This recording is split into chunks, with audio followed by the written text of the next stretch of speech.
Vamos a llamar región reguladora a esta. Esta va a ser región reguladora, que tiene su propia región promotora, igual que acá, porque también va a haber, si ustedes se fijan en la imagen, una ARN polimerasa que va a identificar a la región promotora, y esta es una región reguladora, porque resulta que esta región va a generar, a través del proceso de transcripción y traducción, una proteína que va a ser la famosa proteína represora, que va a estar aquí en la región operadora y se va a adherir a esto. Entonces vean lo que pasa.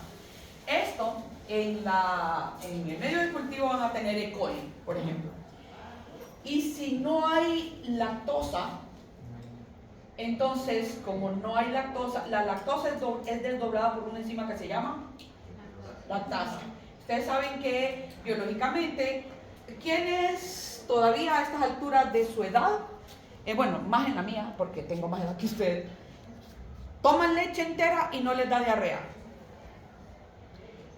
Lo lógico es que nos debería de dar diarrea, porque la lactasa es una enzima, y como enzima está codificada por un gen responsable para generar lactasa y desdoblar la lactosa. En los mamíferos, pues la lactasa se produce en la edad donde los mamíferos se amamantan, ¿sí? Después de que los mamíferos son amamantados, ya no tienen necesidad de estar consumiendo leche. Entonces, en la selva, un león adulto no va a andar buscando leche, porque no hay. Se tiene que matar al ciervo, al venado para la proteína, ¿no? Pero no hay leche. A nosotros, pues, la vida nos dijo como sigamos tomando leche de adultos. Y que el queso, que el quesillo, que la leche, que aquí, que allá, y todos los derivados de la leche. Pero ya no necesitaríamos. Sin embargo, el hecho de estar sometidos al ambiente ha provocado que evolucionemos. Y entonces, si sigamos como adultos produciendo lactasa para desdoblar la lactosa, que no nos da diarrea. Ese es un tipo, nosotros en esta clase vamos a ver mutaciones, pero mutaciones que causan enfermedades, que son a la larga las que les van a dar el trabajo a ustedes en las clínicas, porque van a estar trabajando con sus pacientes. Pero en el mundo de la biología, nosotros tendemos a ver las mutaciones como parte de la evolución, porque para que las especies evolucionan, se someten a procesos de mutación. Muchas de esas son mutaciones favorables, como el hecho de que sigamos desdoblando la leche con la lactasa. En este mundo de las células, en este caso de la E. coli, por ejemplo, este procariota, pues va a necesitar la lactasa para desdoblar la lactosa que esté en el medio, ¿verdad? Están las bacterias ahí en el medio del cultivo. Ojo, pero si no hay lactosa en el medio, está esta proteína represora aquí, impidiendo que la ARN polimerasa empiece a meter nucleótidos para formar el ARN mensajero, que a la larga va a formar la lactasa. O sea, si no hay lactosa, ¿para qué la bacteria va a formar lactasa? ¿Cierto? ¿Qué va a desdoblar? Y los seres vivos son bien prácticos, nosotros que somos bien glotones, porque los seres vivos, ustedes tienen una serpiente y le ponen un ratón y se lo comen. Pero a los 2 días le vuelven a poner otro ratón, no se lo comen, porque todavía sigue digiriendo el ratón que se comió. No, pónganme un pastel ahorita y pónganme un pedacito de pastel más tarde, me lo como. Y eso es que los humanos somos así, y por eso tenemos este problema en la naturaleza. No van a ver a un león obeso, pero en la humanidad sí me van a ver con exceso de grasa abdominal, por ejemplo.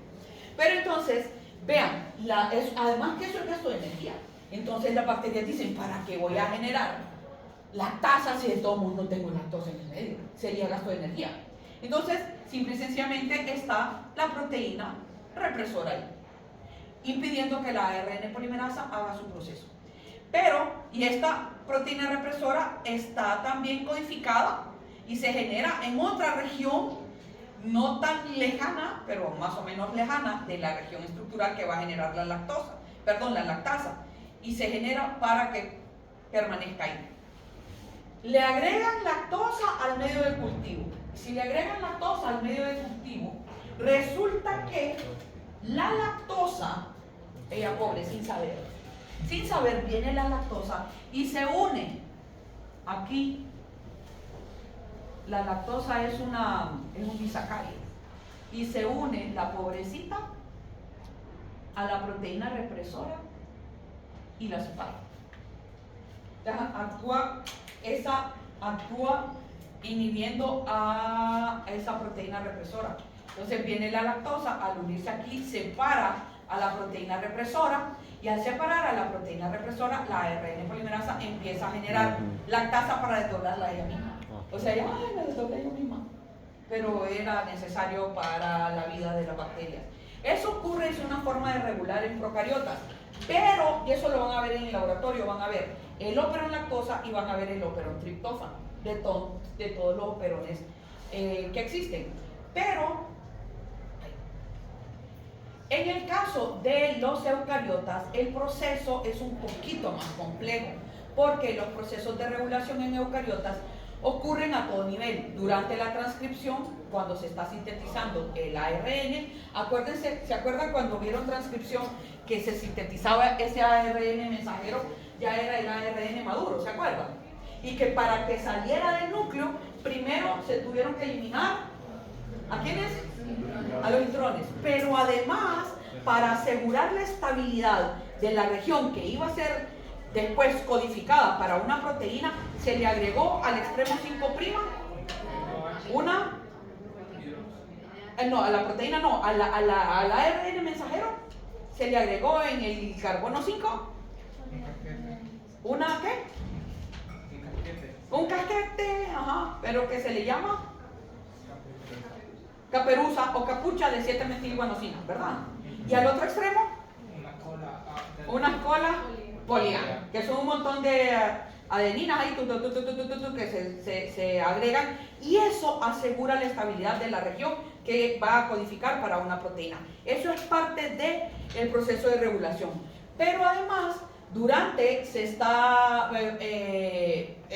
procesando o madurando ese ARN, está como ya mencionamos, el corte de los intrones, pero además también hay incluso splicing alternativos, que hace que los exones se organicen de diferentes maneras para formar diferentes proteínas que están asociadas.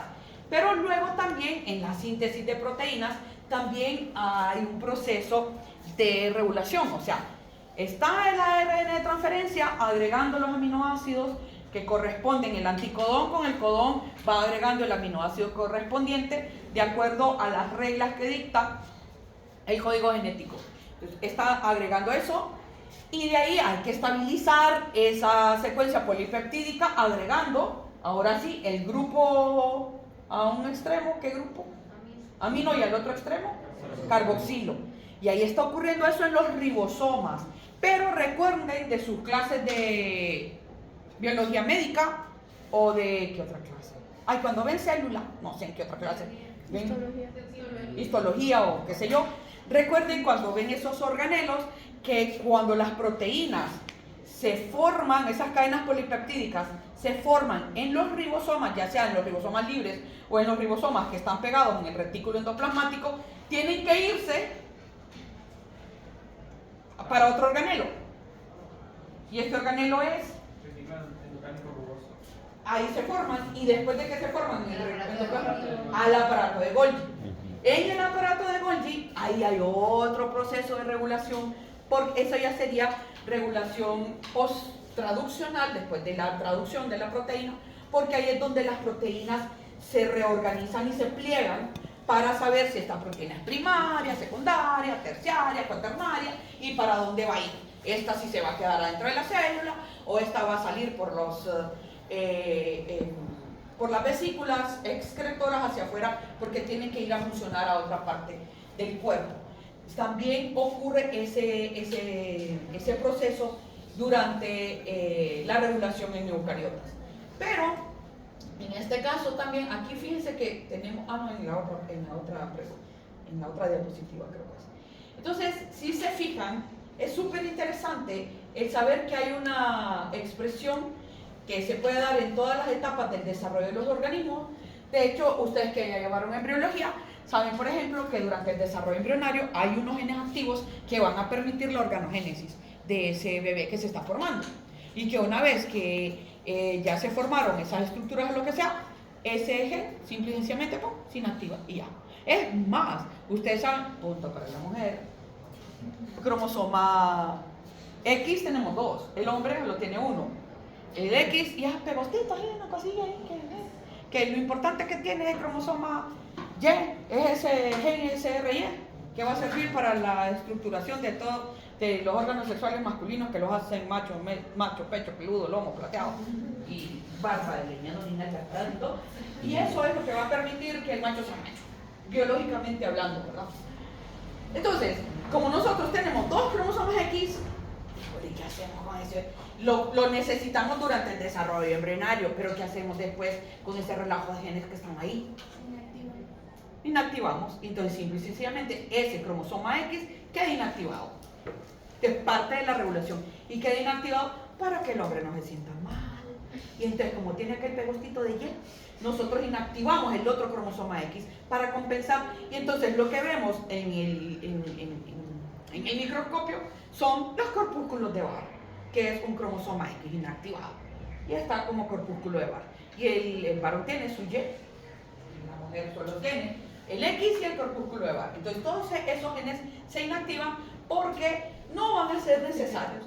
Luego, imagínense que tenemos las células epiteliales, los glóbulos rojos, que en su inicio sí tienen núcleo, pero después tiran la patada. Durante se están formando estos glóbulos rojos en la hematopoiesis y al salir del núcleo morite temprano y déjame espacio para la hemoglobina, entonces por eso es que botan el núcleo.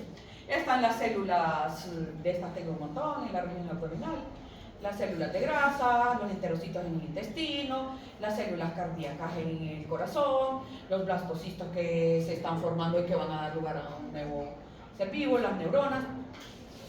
Y ahí están. Esta de una célula madre, ¿no? Que se generan todas estas células que tienen ahí su material genético. O sea, en cada una de ellas, de mi cuerpo, está el mismo ADN, con la mismita información. Pero cada una de ellas cumple funciones diferentes, porque existe este proceso de regulación. O sea, ¿cómo sabe? Que está si ustedes buscan el video de Ameba Sister, aparece en el ejemplo de regulación de la expresión. Aparece el video y lo que explican las Ameba Sisters, que son unas caricaturas, que son unas amebas que explican temas de biología. Y dice, bueno, en las células del estómago tenemos aquellas que se encargan de generar las enzimas que van a ayudar a que se forme el jugo gástrico, ¿sí? Que va a servir para todo el proceso de desdoblamiento de moléculas cuando llega al estómago. Esas enzimas que participan para que se forme el jugo gástrico se forman porque está la información genética en el ADN de las células de la pared del estómago.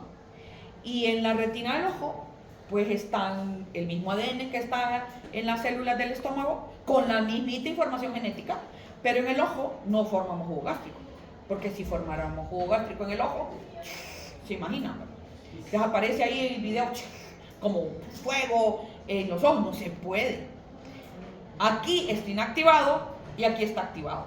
O se imaginan que estuvieran activadas las moléculas necesarias para que nosotros para que la retina responda al estímulo visual.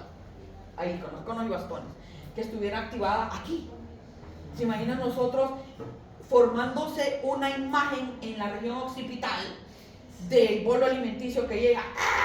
Eso es trágico ver, ¡ah! Está llegando lo que me estoy comiendo y lo estoy viendo cómo se está deshaciendo y guácala, se ve bien feo. Entonces no, todo es porque en este caso hay tejidos específicos que cumplen funciones específicas porque esas proteínas que van a formar esos tejidos están activas en ellos e inactivas en otros. Y así es como funcionan todas las células de manera diferenciada. Entonces, se activan ciertos genes en cada célula y otros quedan apagados.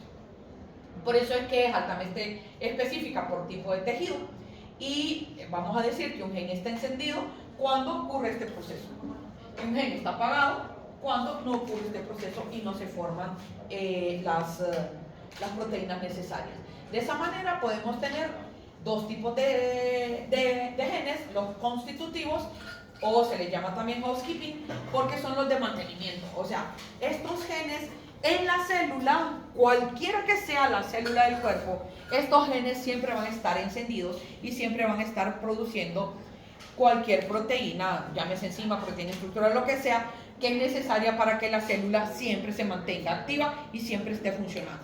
Independientemente de si es nerviosa, si es enterocito, si es una célula es un glóbulo blanco, estas células, por el simple hecho de ser células, van a estar generando estas proteínas necesarias para el mantenimiento de ellas mismas. Entonces a estos les llamamos genes constitutivos o housekeeping. Independientemente de lo que ocurre, las condiciones del ambiente dentro del cuerpo, del ambiente en general, se están generando se están expresando estos genes y están formando el producto proteico necesario porque las células lo necesitan siempre. En cambio, los genes regulados o adaptativos son los que se expresan o no dependiendo de las condiciones cuando sea necesario, como en el caso de la embriogénesis, cuando ocurrió el organogénesis durante el desarrollo embrionario, que se activaron unos genes para la formación de las estructuras, luego se desactivaron. O a lo largo de la vida, pues se activan unos genes cuando es necesario y se desactivan cuando el ambiente lo amerita. Luego, en el tema de la regulación, acuérdense que implica cualquier mecanismo que controla la producción de una proteína. O sea, todo ese proceso que implica que se va a formar la proteína. Incluso puede ser regulada a nivel de la transcripción, que es lo que más revisamos nosotros en este curso, y depende de las condiciones del ambiente. E incluso hasta a estas alturas que se habla de la epigenética y donde se menciona que hay elementos externos que regulan la expresión de esos genes y de esas proteínas.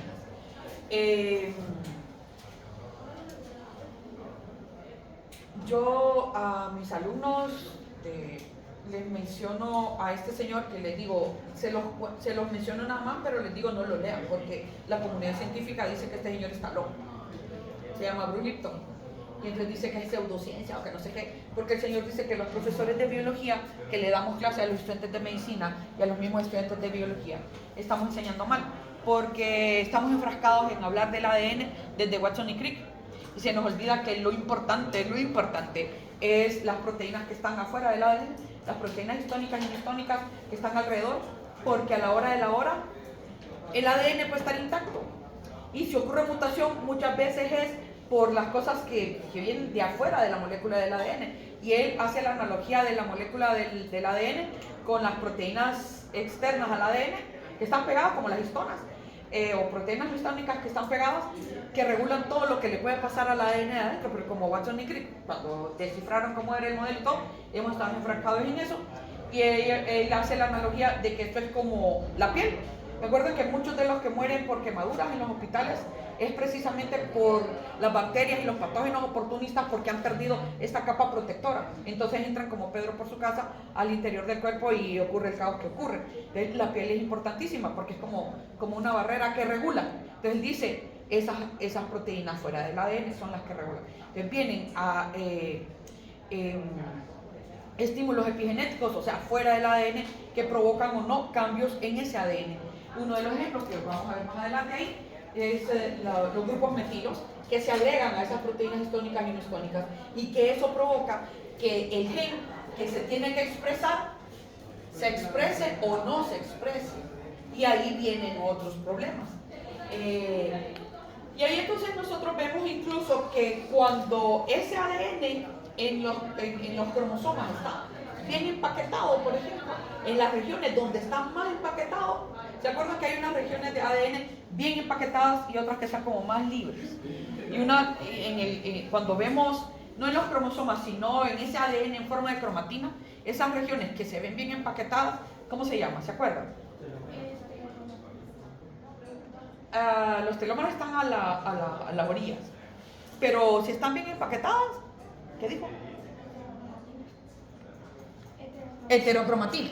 Y la que está como más Eucromatina. Ok, ahí está. Entonces, cuando hay empaquetamiento, si está bien empaquetada esa región, no va a poder generar este proceso de transcripción y traducción. Ya vean incluso aquí cómo en eucariotas el proceso de transcripción es un poquito más complejo, porque en transcripción no es, en eucariotas no es no trabaja como con operadores, sino que trabaja con factores de transcripción. Y los factores de transcripción puede ser cualquier entidad química que actúa a nivel del ADN, apagando o encendiendo los genes. Y hay familias de factores de transcripción. Incluso podría haber un curso de un semestre solo hablando de las familias de factores de transcripción en eucariotas. Porque cuando les digo que puede ser cualquier entidad química, puede ocurrir que estos factores de transcripción se dan a través de varios mecanismos. Pueden ser, por ejemplo, elementos de respuesta, que en este caso son moléculas, cualquier entidad química, incluyendo, por aquí están hormonas o cualquier otro tipo de proteínas que se acoplan a secuencias reguladoras dentro del ADN de los eucariotas. Ya no vamos a tener, por ejemplo, si es eucariota, ya no vamos a tener esta región operadora, pero sí siempre vamos a tener esta región reguladora y esta región promotora, y aquí se van a formar otro tipo de proteínas. Puede ocurrir que se formen otro tipo de proteínas que van a actuar a la par de la ARN polimerasa, activándola para que identifique la región estructural o deteniéndola para que no agregue nucleótidos y no forme el ARN mensajero y no se forme el producto proteico. Entonces, si ustedes se fijan en esta imagen que está aquí abajo, aquí tenemos este sitio donde inicia la transcripción. O sea, donde va a venir la ARN polimerasa, aquí va a estar la región estructural, pero corriente arriba o corriente abajo. Corriente abajo. Ya se me acaba de olvidar. No es corriente abajo acá, no, esta es corriente arriba. Acá es corriente arriba y a la derecha es corriente abajo. Ok, entonces corriente arriba, si ustedes se fijan, creo que sí. Vamos a ver. Están estas regiones promotoras. ¿Se acuerdan que las regiones promotoras pueden ser las cajas TATA, las cajas de CAT, que son secuencias repetitivas de estos bases nitrogenadas, o las cajas que son secuencias repetitivas de de valinas y citosinas? Todas estas son regiones promotoras identificadas por la ARN polimerasa para que sepa que más adelante está el inicio de la transcripción. O sea que está la región estructural que va a tener que ser transcrita para que forme el producto proteico. Entonces pueden haber moléculas que se acoplan a las regiones reguladoras. Puede ser una región reguladora que va a regular una proteína o no, que va a permitir que la ARN polimerasa actúe. Pueden ser también receptores nucleares hormonales, o sea, dentro del núcleo, dentro de la célula. Recuerden, tienen la célula y vean estas tres formas. Por eso, endocrinología, ¿quiénes van a sacar endocrinología aquí? Nadie. No le gusta. Es súper interesante el mundo de la endocrinología. Junto con neurología. ¿Hay neurología aquí? Sí.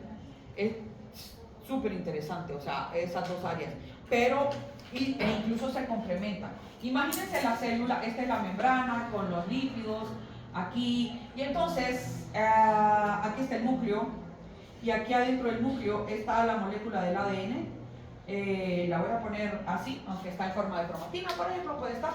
Entonces, en el caso de los elementos de respuesta, estas van a ser moléculas que entraron por la membrana, llegaron al núcleo y se acoplaron a estas regiones reguladoras. Una región reguladora que va a generar una proteína reguladora que va a actuar o no con la ARN polimerasa para que este proceso se dé, el de transcripción y traducción. O puede ocurrir receptores nucleares hormonales, por ejemplo.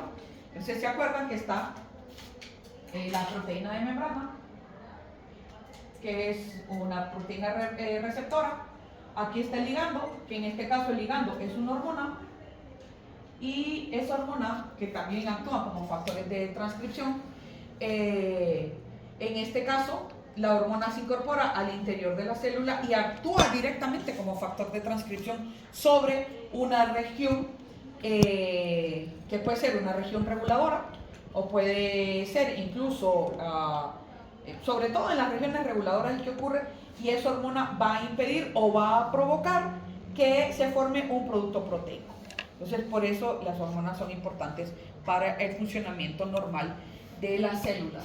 Y las señales de transducción son estos, siempre son receptores que están aquí, y cuando es una señal de transducción puede ser igual, el ligando puede ser una hormona o cualquier otra entidad química, ¿no?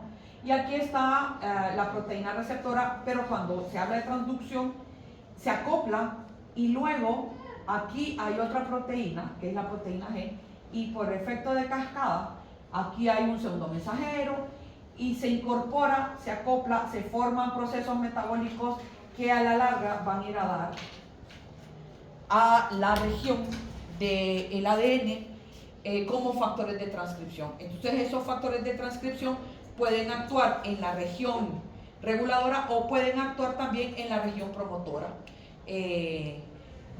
impidiendo o permitiendo que la ARN polimerasa actúe. Entonces esos factores de transcripción, ¿se acuerdan cuando vieron el proceso de transcripción que de repente se mencionaba que la ARN polimerasa en procariotas se le agregaba el factor sigma y era como una molécula que formaba una holoenzima para que la transcripción ocurriera en procariotas, y en eucariotas quienes actúan son los factores de transcripción?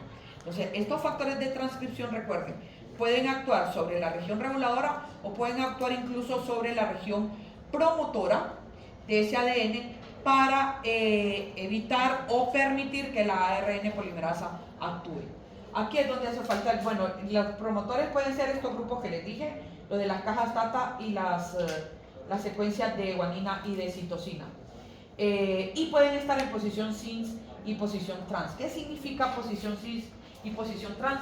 Que estos factores de transcripción pueden estar, por ejemplo, cercanos a la región promotora, que está cercana a la región estructural. Eso es, por ejemplo, cis. Si hay aquí, un elemento que actúa sobre los factores de transcripción y está ahí, cercano.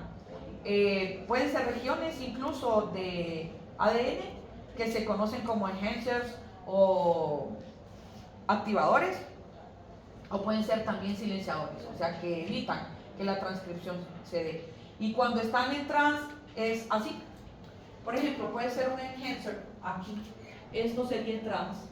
Si está lejos, imagínense que esto es bien lejos, está aquí, puede ser un enhancer. ¿Qué hace el enhancer?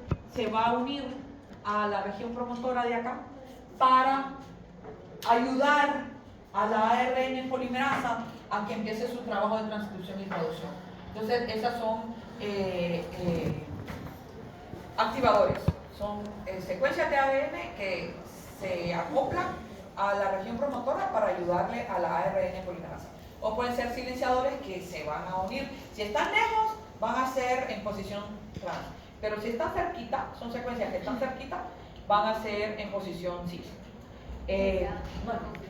¿Cómo la ARN polimerasa sabe que debe de empezar a trabajar a partir de esta región promotora y no de la que está antes de la región reguladora?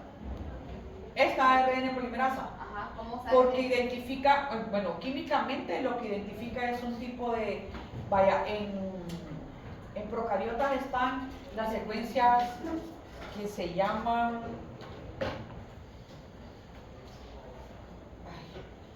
Darling de granos, que son un tipo de secuencias que tienen una secuencia particular de orden de nucleótidos y que químicamente acuérdense que esta es una enzima, ¿verdad? Y como es una enzima, se sabe justo dónde actuar y dónde unirse químicamente.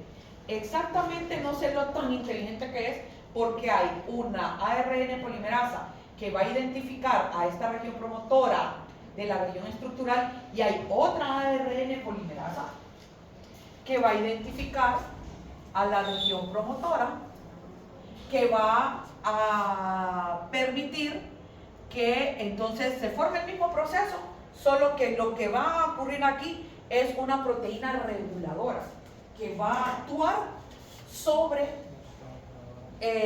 junto con la ARN polimerasa, esta proteína va a actuar aquí para que el producto proteico que la célula necesita se genere. Eso es cuando se activa, ¿no? Cuando está encendido el proceso. Imagínense lo complejo que es, por ejemplo, en plantas, que los de medicina no lo tienen que ver, pero los de biología sí, porque en plantas ocurre que está el ADN mitocondrial, el ADN del cloroplasto y el ADN nuclear. Entonces, cuando este proceso se da, puede ocurrir que hay una proteína que se genera en, qué sé yo, en la mitocondria, que actúa como proteína reguladora, que sale de la mitocondria para ir a actuar sobre el ADN del cloroplasto, para que se provoque otra, ahí se codifique otra proteína en el cloroplasto, que va a ir a regular al ADN del núcleo, para que ese ADN del núcleo genere una proteína volátil, y esa proteína volátil salga por el tejido vascular de la planta y se libere y evite que un insecto se la coma. Es horrible, horrible. Pero si se fijan, ¿cómo lo sabe exactamente? No se lo sabría explicar, pero como se trata de enzimas, esas enzimas identifican químicamente una región donde se acoplan, donde ocurren los enlaces, y en este caso son ciertas secuencias de ADN donde estas enzimas pueden actuar. Y lo mismo, esta es una ARN polimerasa que está actuando sobre esta región promotora, que va a permitir la formación de esta proteína en particular. Y aquí está esta región promotora, pero de la región reguladora, que va a generar también una proteína, pero esta proteína va a actuar sobre esta región promotora, aquí junto con la ARN polimerasa, permitiéndonos que esta proteína se dé. Si hay una mutación en esta región reguladora, imagínense, si hay una mutación, y que de hecho se van a ver las enfermedades que veamos en segundo y en cuarto parcial, sobre todo las del cuarto parcial, que son enfermedades metabólicas que se deben a mutaciones puntuales, pueden ocurrir que por una mutación no se formó la proteína reguladora, esa proteína reguladora no está presente, entonces no se generó una proteína. Por ejemplo, imagínense que la proteína que no se generó es una proteína que regula el ciclo celular.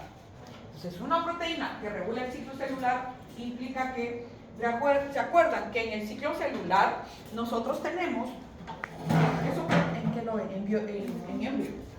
Ustedes estudiaron el ciclo celular y ustedes saben que está la mitosis con su profase, metafase, anafase, telofase, y que está la fase S, la fase G1, la fase G2, que por aquí hay una fase G0, pero bueno, aquí acuérdense que está en forma de cromatina, todo el relajo que es el mismo ADN, y que aquí se duplica, y que aquí en la fase G2 se empieza a compactar y enrollar y enrollar y enrollar y enrollar, de tal manera que se enrolla tanto que queda en forma de cromosomas. O sea, se segmenta en forma de los 46 cromosomas que tenemos los humanos. Imagínense ustedes este caso.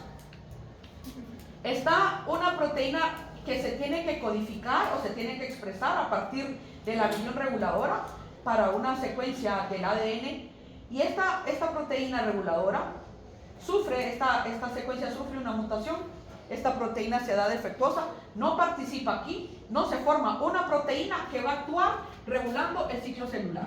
Y si esa proteína, cuando yo digo que va a actuar regulando el ciclo celular, es porque el ciclo celular, tiene estas fases. Y cuando la célula se está dividiendo y dividiendo y dividiendo y dividiendo y dividiendo, primero en 2, después en 4, después en 8, después en 16, y así sucesivamente, llega un momento que la célula ya no se puede dividir más porque se acortan los telómeros, ¿se acuerdan? Y el acortamiento de los telómeros es grave. Es grave porque yo tengo un acortamiento de telómeros impresionante. O sea, aparento una edad mayor de la que tengo. Cuando voy al banco, pase tercera edad aquí. Y no he llegado a la tercera edad yo todavía. Aquí, tercera edad. Y siempre que me preguntan, ¿con descuento o sin descuento? Démelo. Deme la identidad. No tiene, entonces, ¿por qué me lo pide, pues? Así, y cuando me pasan, descuento que cuando me pasan tercera edad en el banco, yo me voy. Feliz de la vida. Feliz de la vida. Una vez estaba con mis alumnos de la pedagógica en Plaza Miraflores, porque ese es mi campo de actuación, porque está enfrente de la pedagógica. Y estaba con unos alumnos, íbamos a ir de viaje, estábamos comprando cosas en el súper, y yo vi la cola vacía de tercera edad y embarazada. Yo me puse ahí, y mis alumnos también. Ay, que mire, que no sé qué.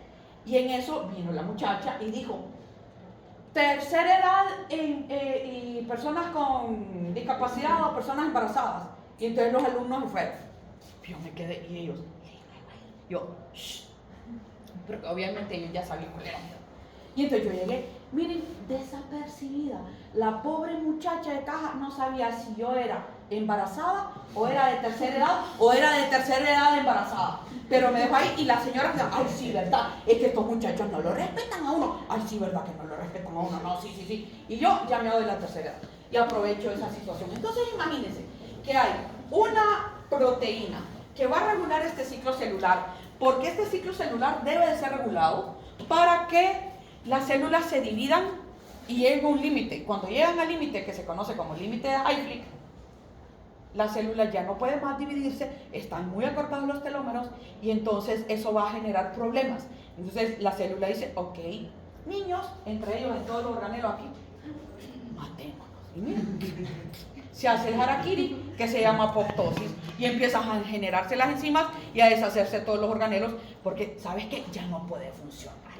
O sea, ya no puede funcionar, ya no está sirviendo, ya con el acortamiento de los telómeros no se están generando las proteínas que se necesitan generar esta célula, matémonos. Y bueno, se matan.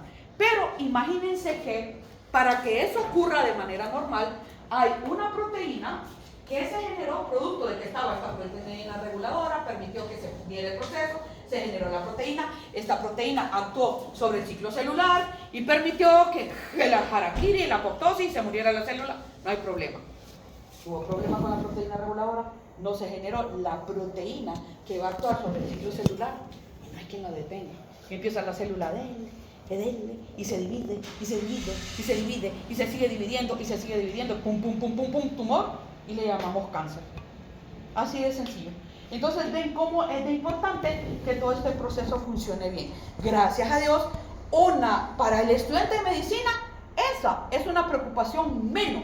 Porque ustedes no tienen que andarse preocupando si, ay, Dios mío, que se forme la proteína reguladora, que va a generar esta proteína, que va a actuar para que el ciclo celular se dé y que entonces estas células no se me formen en células cancerígenas. Es un problema que ustedes no tienen. O durante el proceso de replicación, por ejemplo, la ADN polimerasa está metiendo nucleótidos y atrás viene la otra ADN polimerasa y dice, ay, te equivocaste, te voy a quitar y voy a poner el nucleótido que es.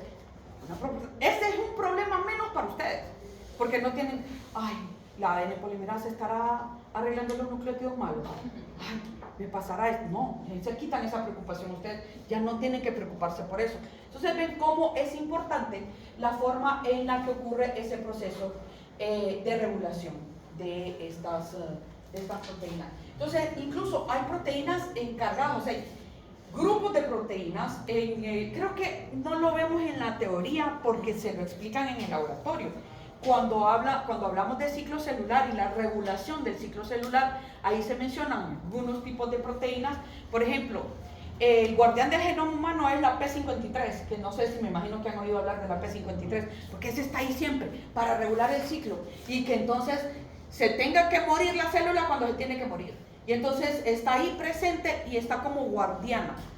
Y eso ocurre, por ejemplo, yo les cuento a mis alumnos, el caso de mi papá, que él murió en 2011 de una condición clínica, de una enfermedad genética autosómica dominante. Eso implica que el 50% de su descendencia podría padecer de la enfermedad porque es autosómica dominante. O sea que no está en los cromosomas sexuales, sino que está en los autosomas. Lo que yo no sé, porque da la casualidad que de todos los alumnos de medicina, nadie quiere ser genetista. Entonces no hay genetistas en el país, solo hay dos. Uno es profesora de ustedes Y de ahí nadie quiere ser genetista. Entonces yo no sé si la mutación de mi papá, que ya yo me metí, miren, cuando mi papá empezó a presentar los síntomas, yo el historial, le hice todo un folder y le iba poniendo toda la información, desde los primeros exámenes hasta los últimos, todo. Que cuando llegaba a donde un médico, le dije, ¿por qué viene? Aquí está. Y el doctor quedaba, wow, si así vinieran todos los pacientes, qué fácil sería. Porque cuando ustedes van a recibir un paciente que te, ay no sé, fíjate, que cuando llueve me duele aquí. Y ustedes adivinando, Dios mío, a ver, ¿por qué le duele aquí cuando llueve? O sea, así van a ser sus pacientes. Y ustedes tienen que colmarse de paciencia y saber digerir así las cosas cuando las tienen que decir y si las van a decir o no. Yo me imagino que ustedes lo estudian en ética, llevan una clase de ética. Bueno, me imagino que lo estudian así, porque cuando yo empecé con mi papá, empezaban los síntomas y yo empecé a organizar toda la información y a estudiar dato por dato, porque mi papá presenta en la química de la sangre esto, porque presenta aquí, porque no era una neuropatía lo que él tenía, no era tal cosa, no era esto, no era lo otro, y yo iba a los médicos, doctor, es que para mí es un problema sistema nervioso central. Doctor, es que el sistema nervioso central. Yo, sistema nervioso central, pero yo no soy médico, o sea, yo soy bióloga. ¿Qué me van a decir? Me ve un médico y me dice, ay, usted solo de plantitas y animalitos, cállese. Entonces yo, doctor, sistema nervioso central, sistema nervioso, nadie me parabola, nadie.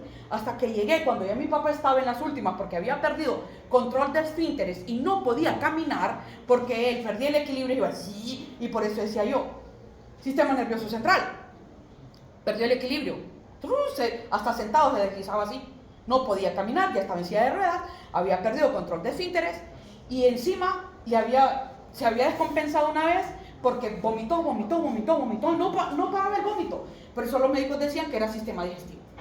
Y luego hipo, no paraba el hipo. Y yo decía, sistema nervioso central, algo tiene que ver. Y nadie me paraba bola. Llegué donde un médico practicante de su especialidad en Teletón, que era de especialidad de no sé qué, pero ella estaba en Teletón, no sé si era fisioterapia o qué sé yo, pero era una doctora, estaba haciendo su práctica ahí, la única que me oyó, yo mire, aquí está, y ella le dijo, espérese, se fue, cuando regresó, me dijo, fue un lunes y me dijo, va a llevar a su papá a que le hagan una resonancia magnética a tal laboratorio, que la doctora ahí, aparte de que es radióloga, es especialista en sistema nervioso, y se va, ya, o sea, vaya a hacerse. Yo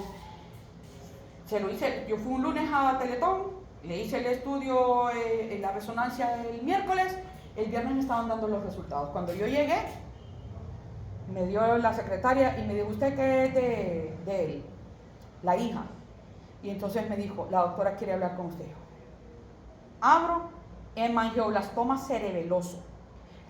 ¿Cuál era el problema? Había un problema en el cerebelo, era un tumor en el cerebelo que presionaba el tronco y en el tronco está vómito, en el tronco está hipo.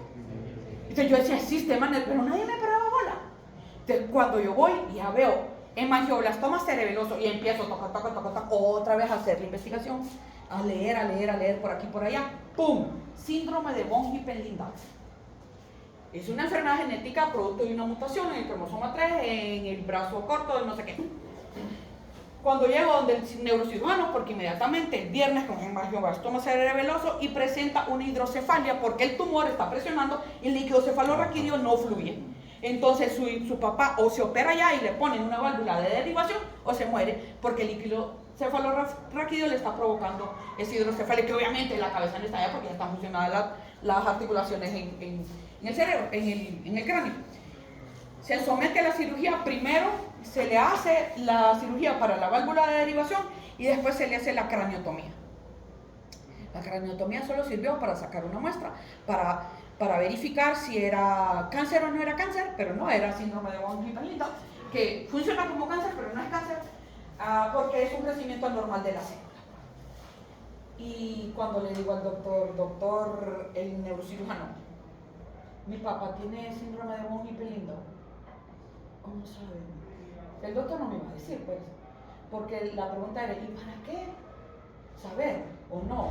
No sé, pero si yo tuviera un médico genetista, me diría, mire, indaguemos a ver si esa enfermedad en su papá es una mutación de novo, porque le acaba de pasar ahorita siendo adulto, o es algo heredado en ese árbol genealógico. Hagámoslo en su familia, a ver si es algo heredado, y si es algo heredado, pues entonces sí existe ese 50% de probabilidades de que la descendencia lo tenga. Sus hijas y mis hijos lo pueden heredar. Pero no lo sé, ¿y a qué genetista me voy? A ninguno. ¿Y qué estudiante de medicina quiere estudiar para ser genetista? Ninguno. Y yo, ¿qué me dijeron? Me metí a la asociación de Von Hippel-Lindau de Estados Unidos y me dijeron, mándenos la muestra de su ADN. ¿Y a qué laboratorio voy? Para que me tomen una muestra, la manden allá y me digan si yo porto el gen mutado. ¿Ah? ¿A dónde me aboco? A ver, no sé. Y entonces ando por la vida sin preocuparme. Yo vivo mi vida al día a día. De ahí a saber. No sé. Y ahí está, Von Hippel-Lindau, y no sé. Mi papá fue detectado 5 años antes del 2011, él murió en 2011, producto de la enfermedad, de la mutación, y era Von Hippel-Lindau. Y entonces cuando yo oigo que hay congresos o algo donde los médicos hablan de hemangioblastomas, digo, ay, me voy a meter a ver qué dicen. Porque el hemangioblastoma cerebeloso es uno de los tantos tumores que aparecen en Von Hippel-Lindau, uno de los tantos, pero hay retinoblastomas, hay otro tipo de tumoraciones al interior del cuerpo que aparecen en la enfermedad. Simple y sencillamente porque no había una molécula reguladora mutada que no evitó, o más bien lo que ocurrió con esa molécula reguladora es que no se formó, o sea, como no estaba ahí, no se pudo generar la proteína necesaria para regular el ciclo celular en las células del sistema nervioso de mi papá y de otras regiones, entonces no se pudo regular. Entonces ven cómo la molécula reguladora es importante también, y que está también, es una ARN polimerasa que participa del proceso. Luego, dentro de los factores de transcripción, también hay otro tipo de entidades químicas, como por ejemplo las moléculas que se conocen como ciperdeleucina, que no están y no alteran la molécula del ADN, pero que se acoplan a través de esas proteínas externas del ADN, se acoplan e impiden o promueven que ocurra la expresión de la proteína que se va a generar. Pueden ser hélice, girohélice, o sea, tienen una forma química particular. Pueden ser dedos de zinc, porque en su estructura química esas entidades tienen zinc.